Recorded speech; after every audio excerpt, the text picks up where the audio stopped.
Pemirsa, siswa kelas 6 sekolah dasar di Kota Palembang melaksanakan ujian satuan pendidikan di sekolah masing-masing mulai dari hari Senin sampai hari Jumat mendatang dengan jumlah pelajaran yang diujikan sebanyak 9.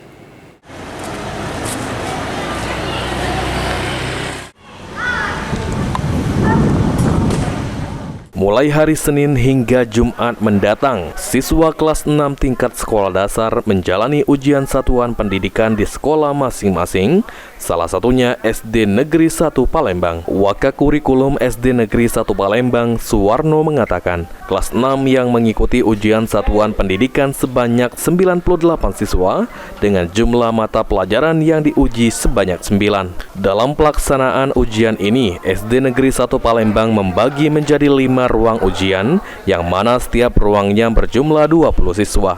Dan untuk pengawas ujian ditunjuk berdasarkan SK Kepala Sekolah yang melibatkan semua guru dari kelas 1 sampai kelas 5.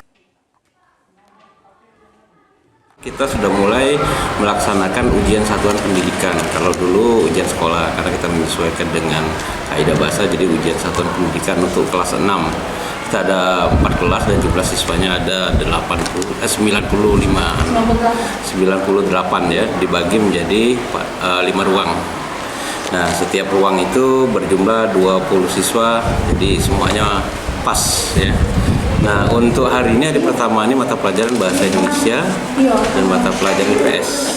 Ditambahkan Suwarno mengenai jadwal pengumuman masih menunggu jadwal resmi dari Dinas Pendidikan, namun diperkirakan pada awal bulan Juni. Pelaksanaan USP diharapkan menjadi momen penting untuk mendukung pencapaian mutu pendidikan dasar di Kota Palembang. Ilham Wahyudi, PAL TV.